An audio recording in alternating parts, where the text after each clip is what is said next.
Hello everyone, and welcome to the very first episode of Uncut Reviews on this channel. So this is going to be a new series that I'm starting, like I mentioned in my last video. And what it is basically I'm just going to be reviewing albums without any sort of script or guide to like help me through it.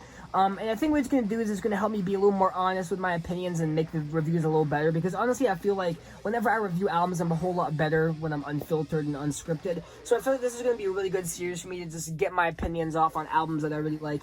And to start off the series, I'm actually going to be doing a full band discography review. With each episode being a different album and a discography.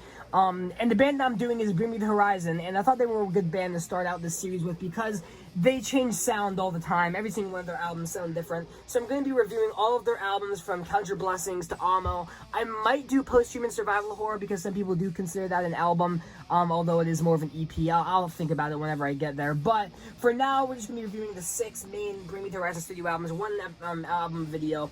And this first video is going to be about their debut album, Count Your Blessings, in 2006, because we're going in chronological order here. So, if you aren't familiar with Bring Me the Horizon's early stuff, it's basically just deathcore, and there's a lot of mixed opinions on this sound and this era of Bring Me the Horizon, especially whenever this first came out, too, because this honestly didn't get a lot of, praise, a lot of praise when it first came out. It was kind of disregarded.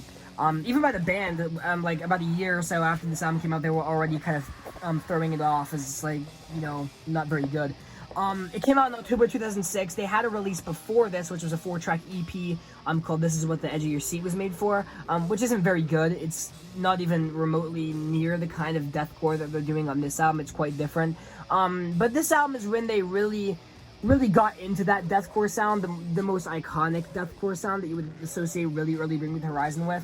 And honestly, I'm going to say a lot of positive things about this album. There are a lot of people that will say that this album is one of their weakest and that it's not all that great. And I can understand where people are coming from and saying that it is one of their weakest albums. Objectively, this is in the bottom half of their discography.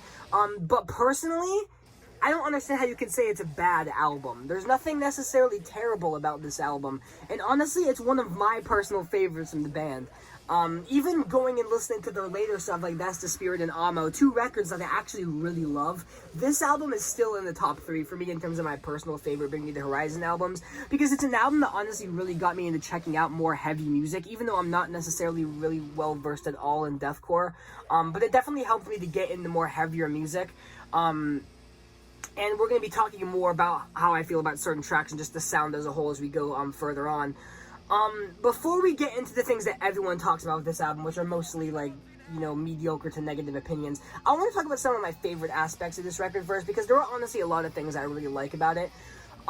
Firstly is Ollie Sykes' vocals. Now, if you're a newer Bring Me the Horizon fan and you're more familiar with the new stuff, you know that Ollie sings most of the time. He lets out a scream every now and then, but that's really mostly what he does is he sings. But if you check the first 3 Bring Me the Horizon albums, specifically this one, there is not a single clean vocal on here. He's either shouting or he is screaming.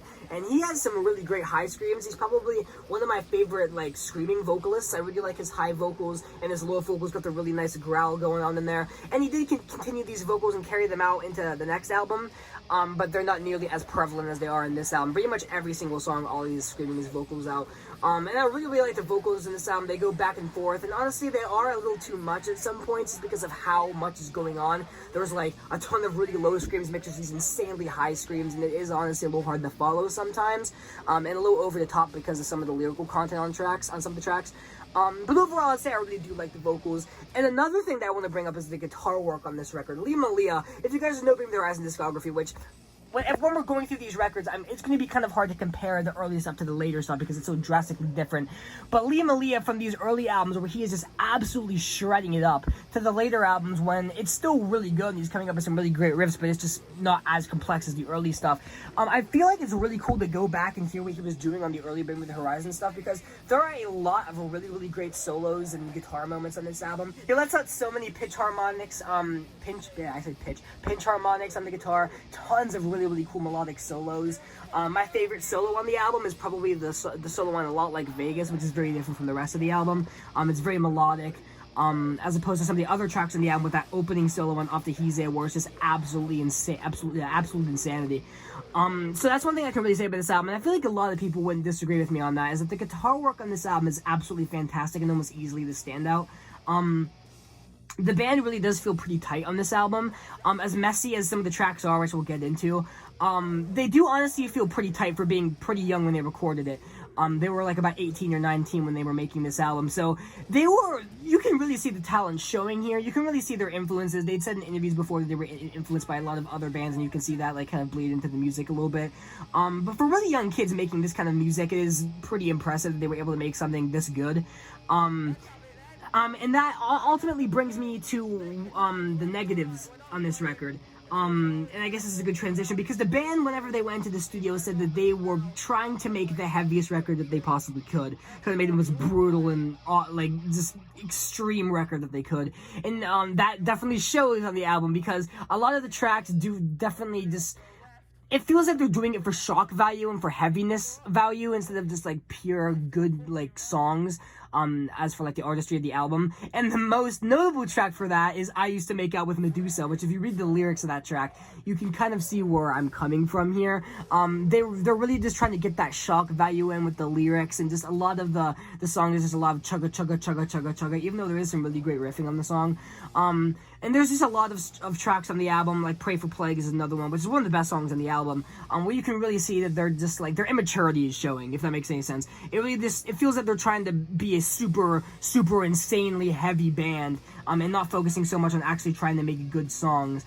And the songs are good. The songs genuinely are good. I can put this album on from front to back and get a lot of enjoyment out of it, but it's very, very immature, and you can really see that. Another thing I want to bring up is this album is extremely unfocused. And no, I'm not talking about the 2 instrumental tracks, which I'll talk about later because I love those. But these songs go through so many different passages, so many sections, and they really do feel sloppy. Especially "I Used to Make Out with Medusa," and one of my favorite tracks on the album, for Stevie Wonder's "Eyes Only." I love that song to death, but it is very all over the place, and I think that's a thing with this album, is that if the album and the tracks themselves were given a little bit more focus, I feel like this could be seen more highly in the eyes of fans, but the tracks are very sloppy, immature, goofy, just trying to be super heavy, and at points honestly do feel like a little much. It does make it a good album to just kind of get all your anger out to, like when you're really pissed off and you just want to punch a hole through the wall. This is an album you can put on and not really think a whole lot about. So I can give it that, but it's very obvious the age of the people that were making this album, if that makes any sense. And thirdly, just the stuff that came out after it, honestly, is a big reason why this album, I think, gets a lot of negative reviews. Even when this album first came out, there were people that were saying that they weren't necessarily a huge fan of the album, and Bring Me the Horizon was saying they weren't getting an album on magazine covers, and they just weren't getting any publicity from the album because people just weren't digging it. And especially whenever albums like Suicide Season came out and There Is a Hell came out, and especially Sempiternal, people were looking back on this album and kind of being like, Bring Me the Horizon did so much more great music that is artistically better than this and it's objectively better than Count Your Blessings. And I feel like that's why people look back on this record with kind of eyes, you know what I'm saying? It's honestly not as bad as you'll hear some people say it is. You will hear some people say that this is their favorite Bring Me the Horizon album, because people just love the deathcore sound that Bring Me the Horizon was doing back then, as do I. And there are a lot of people that say that they hate this sound and that they like that they evolved and changed. And I'm honestly in the middle there because one of the reasons I love Bring Me the Horizon so much is that they were able to just continuously evolve and not make it seem forced. But I also really like this sound too. So it's a good, I'm kind of in the middle. I'm in the good middle there. I'm going to call some specific tracks and give it the rating. So the instrumental tracks in this album, Slow Dance and 15 Fathoms Counting, I think actually showed that Bring Me the Horizon was going to change, especially 15 Fathoms Counting, because it's a really, really pretty slow acoustic number. I love this track a lot, one of my favorites on the album. And Slow Dance, it's honestly probably one of the best songs in terms of the guitar work. Not necessarily the most complex on the album, but I just love the riffs on this album. It's very rhythmic, and definitely one of my favorites here as well. As for the actual tracks, my top 3 on the album, in no particular order, are Pray for Plagues, For Stevie Wonder's Eyes Only, and Off the Heeze. Off the Heeze is probably my favorite song on the album. The little sections in the song, it is a little sloppy, but I love how it all comes to a climax at the end with that absolutely fantastic riff. And that awesome piano outro at the end, so it's easily one of my favorite songs on the album. Pray for Plagues, first song I heard off the album, absolutely fantastic track, classic. And yeah, honestly, the song that I probably owe into getting me into metal music, which is really weird because when I first heard it, I couldn't stand it. But the more I listened to it, the more I was like, hey, maybe I actually do kind of like heavy music. So I owe it a lot to that, for that. And for Stevie Wonder's Eyes Only, it does have the shock value lyrics in there, but I feel like they kind of work a little more than the rest of those kind of lyrics on the album. And I love the breakdown at the end where the tempo kind of changes and it gets a little faster, and the intensity starts to rise. And it's a real bop.